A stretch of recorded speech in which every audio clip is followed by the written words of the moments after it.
warahmatullahi wabarakatuh. Selamat malam.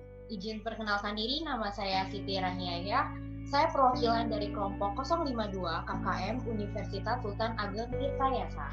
Di sini saya sebagai penanggung jawab kewirausahaan dengan subtema peluang e-commerce di era new normal.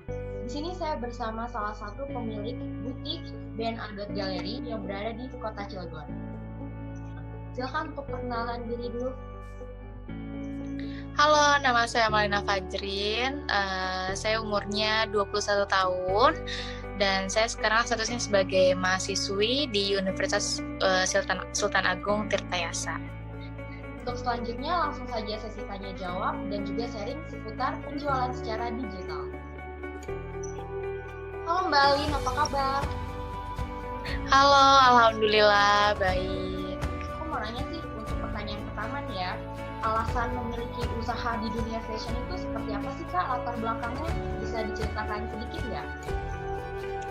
Awalnya tuh aku cari-cari kesibukan ya, karena kan kebetulan kita kalau di semester awal belum banyak kesibukan ya. Jadi aku pas waktu semester awal kuliah itu cari-cari kesibukan dan akhirnya ketemu tuh aku bikin online shop.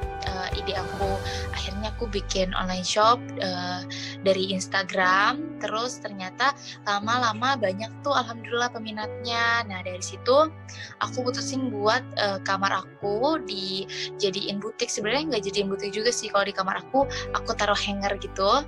Terus untuk orang-orang yang daerah Cilegon itu datang ke kamar aku, di sini lebih tepatnya orang-orang datang ke sini, terus mereka pilih-pilih baju. Itu sebenarnya koleksinya belum banyak ya, baru ada sekitar 2 hanger gitu. Terus ternyata semakin lama alhamdulillah peminatnya lebih banyak lagi. Terus aku juga udah mulai endorse dari situ. Akhirnya aku putusin buat jadiin ruang tamu di rumah aku jadiin butik, karena kebetulan aku juga anak terakhir dan di rumah aku tuh udah gak ada siapa-siapa lagi, cuman ada orang tuaku. Akhirnya orang tuaku setuju untuk jadiin butik si ruang tamu ini. Akhirnya dari situ aku dekor ruang tamu aku, konsepnya benar-benar sama banget kayak butik, sampai orang-orang tuh kaget ternyata pas datang, oh ternyata di komplek, ternyata butiknya itu di rumah gitu, karena memang aku sudah ngedekornya tuh standar butik banget gitu. Akhirnya pas udah sampai di butik nih yang di rumahku, alhamdulillah peminatnya semakin banyak lagi tuh. Akhirnya aku endorse lagi dan alhamdulillahnya lagi customer banyak lagi kan setelah endorse. Terus akhirnya pas tahun ini, tepatnya tahun 2020, aku mikir kayaknya kuliah ini udah mau selesai gitu kan. Jadi aku pengen fokusin lagi bisnis aku. Tapi aku cari-cari butik yang memang strategis letaknya di pusat kota Cilegon. Dan ternyata alhamdulillah ada lokasi ruko di Bundaran Perumnas. Akhirnya aku bikin butik di Bundaran Perumnas itu sampai sekarang ini, butik DNA Gallery. Gitu ya Kak, jadi benar-benar merintis banget ya dari nol. Jadi awalnya ketertarikan Kakak nih di dunia fashion itu ya Kak, makanya Kakak lebih tertarik di ya. Seperti itu ya Kak. Terus sudah berapa lama sih Kak memiliki toko Ben Adet Gallery ini? Aku udah punya online shopnya tuh dari tahun 2018 ya sampai sekarang. Tapi kalau untuk butik yang di luar rumah sendiri aku baru di tahun ini aja, tahun 2020. Kalau untuk lokasinya sekarang butiknya di mana Kak? Lokasinya itu di Bundaran Perumnas di Cibeber, Cilegon, di situ posisinya. Kalau untuk buka dan tutupnya butik ini dari jam berapa ya Kak? Aku kalau butiknya tuh buka jam 10 pagi dan tutupnya tuh jam 9 malam, Kak. Kalau untuk barang yang dijual nih Kak, Kakak menjual barang apa aja sih jenis-jenisnya? Aku jenisnya awalnya tuh aku cuma jual atasan ya, blus-blus gitu. Tapi sekarang sudah merambah ke dress, gamis-gamis, terus juga aksesoris kayak sabuk. Terus aku juga udah jual hijab yang kayak aku pakai gini, ada segi 4, ada pasmina, terus juga ada rok, ada celana jeans, ada kulot, sekitar pakaian aja dan aksesoris sih. Kalau untuk range harganya dari mulai pakaian terus celana dari berapa kah harganya? Kalau untuk atasan, aku rata-rata tuh semua harganya 85.000, dan untuk celana juga sama, harganya rata-rata 85.000. Kalau untuk dress ya, gamis-gamis itu range harganya aku 100 ribuan sih, tapi nggak lebih dari 200 ribu. Kalau untuk ada karyawan nggak sih Kak? Karyawan ada yang di butik, ada 4. Oh iya, aku mau tahu dong nih tips and triknya cara promosi kakak buat dunia bisnis kakak nih kayak gimana sih Kak promosinya? Kalau aku tips and tricks dari aku untuk promosi ya, promosi tuh kita endorse ke selebgram, karena kan sekarang tuh banyak banget ya influencer yang ada di Instagram. Nah, kita bisa manfaatin dari situ sih. Kita endorse mereka, kita kasih barang kita untuk di review atau di foto di feeds mereka upload, dan itu tuh ngaruh banget, benar-benar feedbacknya bagus buat online shop ya. Jadi menurut aku promosi itu penting, endorse. Jadi menurut kakak nih ya, seberapa besar sih peran media digital terhadap penjualan di DNA Galeri ini? Peran media digital itu besar banget, itu benar-benar menolong banget, membantu, karena orang itu nggak akan tahu produk aku, orang nggak akan tahu online shop aku kalau nggak ada media sosial ya. Apalagi aku bikin butik di komplek, sampai orang-orang tuh tahu, benar-benar rame banget di komplek aku, itu karena peran si media sosial ini. Kalau misalkan nggak ada media sosial, kayaknya orang-orang nggak bakal tahu deh, karena butiknya lokasinya di perumahan juga kan ya, waktu sebelum ada di Bundaran Perumnas. Jadi itu benar-benar berdampak positif banget, bagus banget buat aku. Kalau untuk penjualan nih Kak, di media sosialnya ada apa aja sih Kak untuk DNA.Galeri ini? Untuk apa tuh yang dijual? Ya, yang dijual seperti contoh di Instagram atau seperti Aku jualannya di mana aja, di Instagramnya, di Shopee-nya, produknya. Iya. Aku kalau di Instagram dan di Shopee sebenarnya produknya sama sih, yang dijual seperti yang di butik ya. Ada pashmina, ada segi 4, macam-macam kerudung, terus juga ada blus, ada kemeja, ada dress, ada rok, ada celana, ada aksesoris juga. Aku jualnya produknya sama di butik, di Shopee dan Instagram. Sekarang kan lagi adanya pandemi COVID-19 ya Kak. Ada nggak sih pengaruhnya terhadap penjualan si DNA.Galeri ini menurut Kakak? Alhamdulillah sejauh ini sih kalau di aku nggak ada dampaknya ya. Maksudnya penjualan aku tuh masih normal, terus juga online masih normal, yang ke butik juga masih normal. Jadi alhamdulillah sampai sekarang itu masih stabil aja. Dan mudah-mudahan kedepannya juga stabil dan keadaan juga semakin membaik ya, semoga. Oh iya nih, menurut Kak Alin ya, bagaimana sih tips and triknya untuk menarik perhatian konsumen di saat pandemik saat ini? Karena kan terlebih banyak banget ya usaha yang emang pada redup. Betul. Dari mana? Kalau untuk tips and tricks dari aku, kita kalau jualan itu harus niat ya. Jadi kita promosi terus tuh, walaupun sekarang lagi ada pandemik ini, tapi kita terus aja promosiin produk kita. Jadi semakin kita terus promosiin, orang-orang tuh akan semakin tertarik gitu. Jadi pasti tuh, walaupun mungkin hari ini orang lihat produk kita nggak beli, mungkin besok-besoknya beli, karena kita promosiin terus gitu. Jadi jangan karena corona terus kita malah bukan usahanya semakin gencar promosi, tapi kita malah nggak promosi sama sekali gitu. Jadi terus aja promosi, walaupun keadaan sekarang lagi kurang baik seperti ini, kurang bersahabat ya, lagi ada pandemi, tapi terus promosi sih penting. Oh iya, penghasilan kan nggak selalu menentu ya Kak.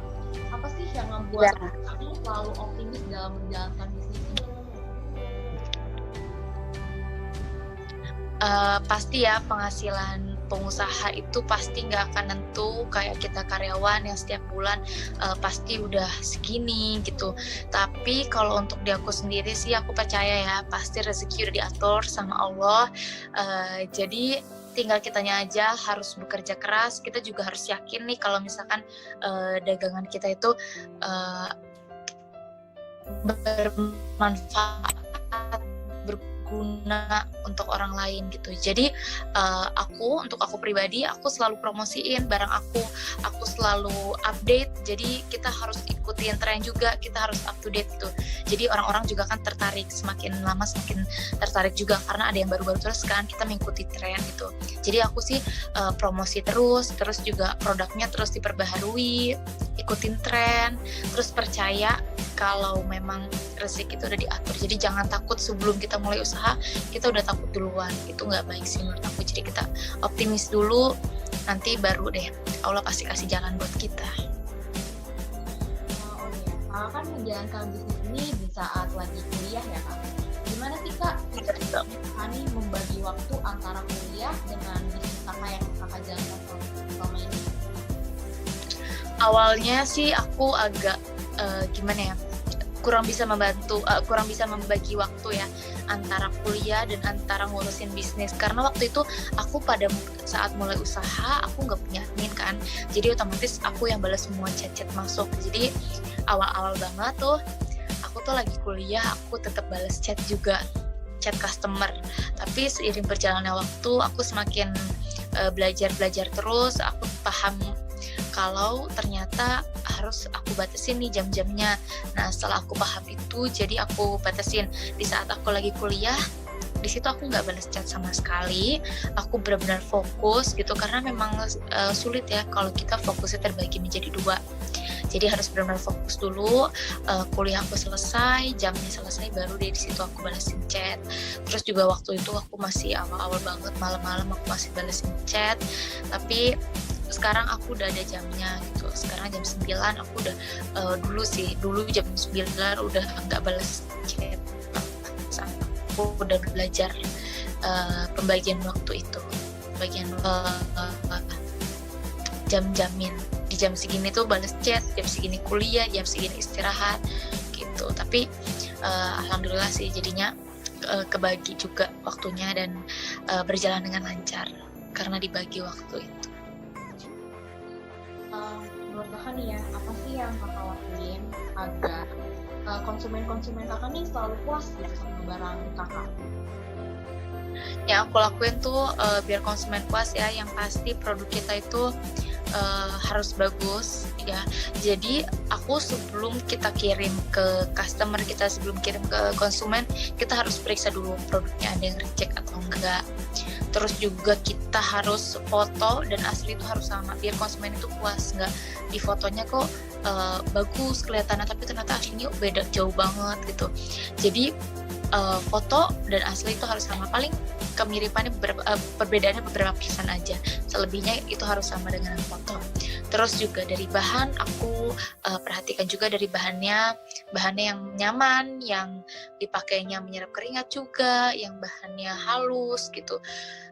Jadi dari jahitan juga banyak sih sebenarnya, tapi kita harus pintar-pintar memilih juga gitu untuk bahan-bahannya sendiri. Harapan Kakak nih ya di masa yang akan datang, Kakak ini berharapnya seperti apa sih buat bisnis Kakak yang Kakak jalanin saat ini? Harapan aku banyak banget sih kalau untuk bisnis ini ya.